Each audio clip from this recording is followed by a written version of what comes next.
ओम नमः शिवाय।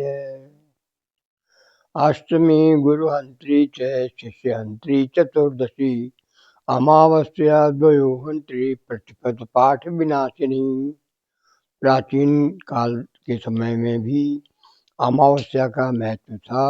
अमावस्या का मतलब होता है सूर्य चंद्रमा दोनों एक राशि में स्थित हों तभी वो अमावस्या मानी जाती है। और अमावस्या में सूर्य चंद्रमा साथ साथ चलते हैं और सूर्यास्त के समय भी चंद्रमा भी अस्त हो जाता है। इसलिए कई बार जो है अमावस्या को पितृलोक के लिए, जब भी हम अपने पितरों के लिए श्राद्ध करते हैं, तर्पण करते हैं,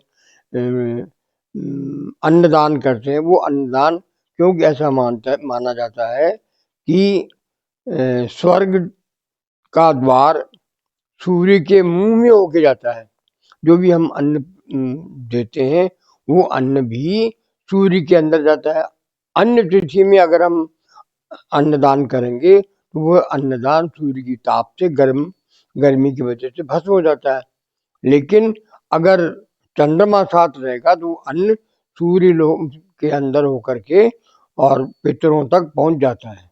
और पितरों को इसीलिए अमावस्या का दान विशेष महत्व बताया गया है।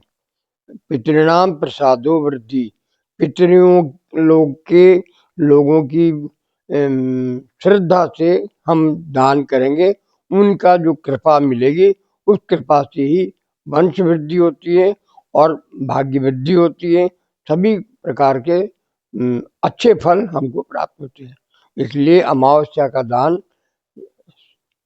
संभवतः अमावस तिथि लगने के तुरंत बाद कर देना चाहिए, ताकि दिन में सूर्य के साथ साथ में वह अन्न जो है वह भी पितृलोक में चला जाए।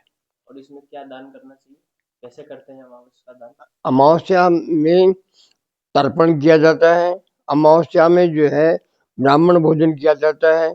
अमावस्या में जो है यज्ञोपवीत संस्कार यज्ञोपवीत दे करके ब्राह्मण को घर बुलाया जाता है और आदर सहित बैठा करके खाना खिलाया जाता है।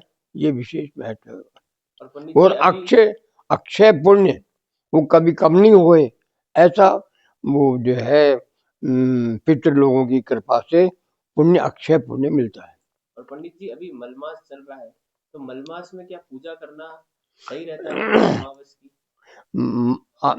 मलमास ये क्या है कि सूर्य जब भी अपने गुरु की राशि में आता है, गुरु की राशि धनु राशि और मीन राशि है, तो धनु राशि में सूर्य आएगा तब से मलमास चालू हो जाता है। और फिर जो है मीन राशि में सूर्य आता है तब भी मलमास चालू होता है।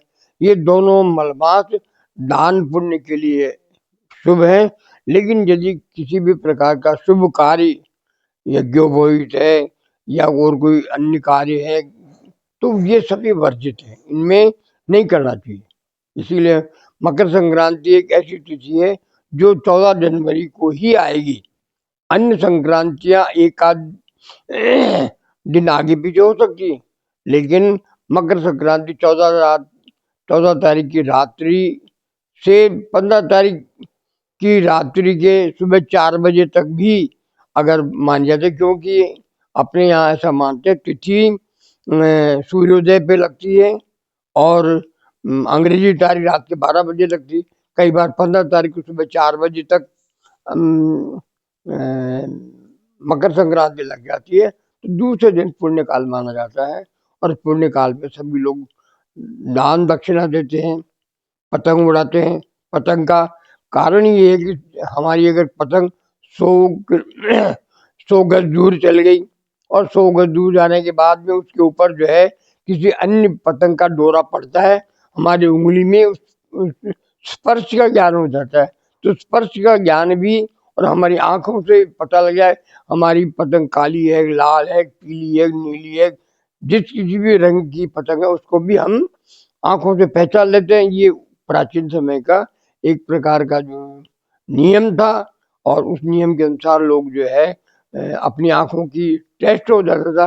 आज अंग्रेजी जमाने में न जाने क्या क्या टेस्ट करते हैं, लेकिन प्राचीन समय में यही था कि हमारी डोर के ऊपर दूसरी डोर आएगी तो हमारी उंगली में स्पर्श का ज्ञान हो जाएगा और हमको पता लग जाएगा हमारी डोर या तो कोई काट रहा है या कोई सें दे रहा है या कुछ भी हो रहा है, उससे ज्ञान हो जाता है।